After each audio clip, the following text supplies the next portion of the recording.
असाउद्दीन ओवैसी जी।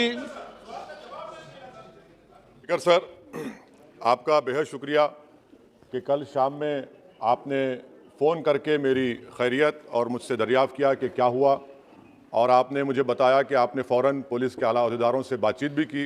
मैं आपका बेहद शुक्रिया अदा करता हूं कि आपने अपनी संवैधानिक जिम्मेदारी को एक रुकने पार्लिमान की जान पर जब कातिलाना हमला किया गया टोल गेट पर, आपने उस बात की, मैं आपका शुक्रिया अदा करता हूं। स्पीकर साहब, मैं मुख्तसर से यहाँ पर यह बात कहना चाहूँगा कि मुख्तलिफ सियासी पार्टियाँ मुख्तलिफ प्रदेश में इक़्तिदार पर हैं। ये बात आप तमाम को मैं गोशेगुजार कर रहा हूँ कि आखिर ये कौन लोग हैं जो गोली पर भरोसा करते हैं, बैलेट पर नहीं करते। आखिर ये कौन लोग हैं जो इतना रेडिकलाइज हो चुके हैं कि इनको इस संविधान पर एतमाद नहीं रहा, उनको अंबेडकर के बनाए हुए संविधान के खिलाफ हैं, जो इतनी नफरत पैदा करते हैं।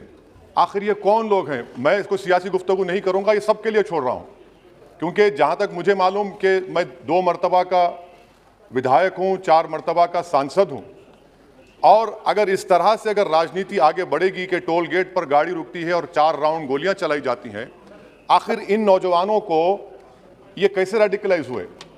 और मैं सरकार से पूछना चाहता हूं कि क्या उन्होंने ये रेडिकलाइजेशन सैयद कुतुब की किताब पढ़कर रेडिकलाइज हुए, अब्दुल्ला अज़ाम की किताब पढ़कर रेडिकलाइज हुए, या अयमन अल ज़ोहरी की किताब पढ़कर रेडिकलाइज हुए? इसीलिए मैंने सरकार से 2015 में कहा था कि इंटरनल सिक्योरिटी डिपार्टमेंट MHA में, उसमें तमाम मज़ाहिब के लोगों का एक काउंटर रेडिकल सेल बनाइए आप। और सर, ये रेडिकलाइज हो चुके हैं तो भारत की इससे राइट विंग कम्युनिज्म और टेररिज्म बढ़ेगा। मैं आपसे अपील कर रहा हूं कि जो गलती NDA 1 में की थी, आप वही करने जा रहे हैं। आपको नुकसान होगा, आपकी सरकार को नुकसान होगा, देश को तो, देश की सालिमियत को खतरा तो पैदा हो रहा है। सर, मैं आपके जरिए से सरकार को यह भी बताना चाहूंगा कि जिन लोगों ने ये रेडिकलाइजेशन किया है, आप इस पर गौर करिए, इन पर UAPA क्यों नहीं लगाते आप? अगर कोई स्पीच देता है, अगर कोई फेसबुक पर किसी क्रिकेट मैच पर किसी टीम की तायीद करता है तो UAPA लगता है। एक सिटिंग MP के ऊपर UAPA नहीं लगेगा सर। मैं सरकार पर छोड़ता हूं। सर, चौथी बात यह है कि रेडिकलाइजेशन की जब बात होती है, हमने यहां पर एक कांग्रेस के बड़े नेता से सुना कि 2 भारत हैं दौलत के एतबार से। नहीं सर, भारत की दौलत मोहब्बत है। भारत की दौलत पैसों की दौलत नहीं है, भारत की दौलत मोहब्बत है। हां, 2 भारत हैं, एक मोहब्बत पर जो पिछले कई बरसों से आबाद है, और एक नफरत पर भारत बन रहा है। तो क्या आप दौलत की भारत की मिसाल देंगे या मोहब्बत की भारत की मिसाल देंगे? अगर मोहब्बत की भारत की मिसाल देंगे तो उसमें आपको मेरी जबान को रोकने के लिए गोली चलाने की जरूरत नहीं है। इस 2 भारत को समझने की जरूरत है। सर, खत्म सर, मुझे खत्म सर सुनिए सर, मैंने करीब से 6 फीट से गोलियां देखी, मुझे बोलने दीजिए सर।